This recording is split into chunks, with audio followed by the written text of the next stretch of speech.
ఇవాళ మిర్చి రైతు కన్నీళ్లు పెడుతున్నటువంటి పరిస్థితి ఉన్నది. ఇక్కడే కాదు, ఆంధ్రప్రదేశ్లో అదే పరిస్థితి ఉన్నది. దేశవ్యాప్తంగా మిర్చి రైతుకు అదే పరిస్థితి ఉన్నది. మరి ఆంధ్రప్రదేశ్లో మిర్చి రైతులకు ఇబ్బంది కాగానే చంద్రబాబు నాయుడు గారు హుటాహుటిన ఫ్లైట్ వేసుకొని ఆయన పోయిండు. ఢిల్లీలో కేంద్ర మంత్రి ఛాంబర్లో కూర్చొని అక్కడ రివ్యూ పెట్టి అధికారులందరినీ పిలిపించి భయపెట్టి బెదిరించి మీరు మాకు ఇస్తారా సస్తారా, మద్దతు ధర ఇవ్వాల్సిందే, కేంద్రం మొత్తం మిర్చి కొనాల్సిందని ఆయన అక్కడ పోయి అల్లరి చేసిండు. మరి మన చీఫ్ మినిస్టర్ గారికేమో అక్కడ మా నిజామాబాద్ జిల్లాలో ఇక్కడ వరంగల్లో కూడా పసుపు రైతులు ఉంటారు, వాళ్ళ ధరలు పడిపోతున్నాయి, దాని మీద ఆయనకు సోయలేదు. మిర్చి రైతులు ధరలు పడిపోయి భయంకరమైన పరిస్థితి ఉంది, దాని మీద ఆయనకు సోయలేదు. సొంత జిల్లా మహబూబ్ నగర్ జిల్లాలో నిన్న ప్రాజెక్టులో టనల్ కూలిపోయి 8 మంది కూలీలు ఇరుక్కొని పోతే సొంత జిల్లాకు పోయి విజిట్ చేయాలన్న సోయి కూడా ముఖ్యమంత్రికి లేదు. ఎక్కడ పోయిండయా మన సీఎం గారు అంటే ఎన్నికల ప్రచారానికి పోయిండట. ఎన్నికల ప్రచారానికి పోయి ఎమ్మెల్సీ ఎన్నికలలో ఓట్లేమని అడుగుతాడట. ఎందుకు నీ ప్రచారం, ఎవరి కోసం ప్రచారం, ఏం చేసినావని ప్రచారం చేసుకుంటున్నారు ముఖ్యమంత్రి గారు? మీరు మిర్చి రైతుల గోస చూసిండ్రా? పసుపు రైతుల కన్నీళ్ళు పట్టించుకున్నారా? చచ్చిపోయినటువంటి కూలీల గురించి, ఇరుక్కపోయిన కూలీల గురించి ఏం జరుగుతుందో కనీసం కొద్దిగా మానవత్వమన్నా ఉండాలి కదా. మీరు వెళ్తే పనులు మంచిగా జరుగుతాయి, అక్కడ వాళ్ళని బయటికి తీసే ఆస్కారం ఉంటుంది. అందుకే నేను చెప్తా ఉన్నా, ఈ ప్రభుత్వం పీపీపీ మోడ్లో నడుస్తుంది.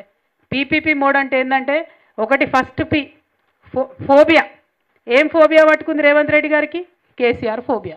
మైక్ పట్టంగానే కేసీఆర్ను తిట్టాలి, అంతకుమించి ఇంకో ఆలోచన ఏం లేదు. ఆయనకి ఏం రాదు పాపం, ఏం చేయడు. మైక్ పట్టంగానే సంవత్సరంన్నరైనా కేసీఆర్ని తిట్టాలి. ఒకటి కేసీఆర్ ఫోబియా.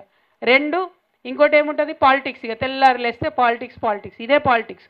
అంటే మొత్తం అంతా కూడా ఇక్కడ మిర్చి రైతులు ఏడుస్తుంటే, పసుపు రైతులు ఏడుస్తుంటే అన్ని ఇడిసబెట్టిపోయి ఓట్లు అడగడానికి నిజామాబాద్కు పోయింది. నిజామాబాద్ అంట, కామారెడ్డి అంటే ఎక్కడెక్కడ పోయి వాళ్ళు ఓట్లు అడుగుతాడంట. మూడోది పర్సంటేజ్. ఏంది పర్సంటేజ్? మీ అందరికి కూడా తెలుసు. బయట ప్రతి ఒక్కరు గల్లీ వరకు కూడా 10% సర్కార్ అని పిలుస్తున్నారు రేవంత్ రెడ్డి గారిని.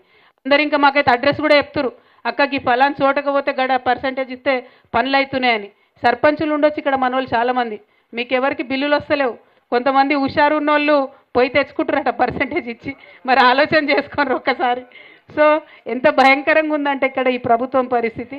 పర్సంటేజ్ తీసుకోవాలి, లేస్తే పొద్దుగాలు లేస్తే పాలిటిక్స్ చేయాలి, ప్రజాపాలన మాత్రం లేదు, వాళ్ళు చెప్పింది మాత్రం లేదు. అందుకే నేను అంటున్నా, ఇది పీపీపీ మోడ్లో నడుస్తుంది. ఇక ఇంకొక పీ కూడా యాడ్ చేయొచ్చు కావాలంటే.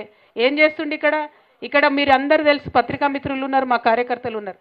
ఏ ఒక్క గ్రామంలో ఎక్కడ కూడా మహిళలకు 2500 రూపాయలు ఇవ్వలే వారు చెప్పింది. కానీ పక్క రాష్ట్రంలో అడ్వర్టైజ్మెంట్లు మాత్రం ఫ్రంట్ పేజీలో ఇగో మేము 2500 ఇచ్చేసినాం తెలంగాణ మహిళలకు అని చెప్పి మన తెలంగాణ పైసలు పెట్టి అక్కడ పిఆర్ స్టంట్లు వేస్తున్నారు. ఇక ఇవి తప్పితే పరిపాలన మీద వాళ్ళకి దృష్టి లేదు.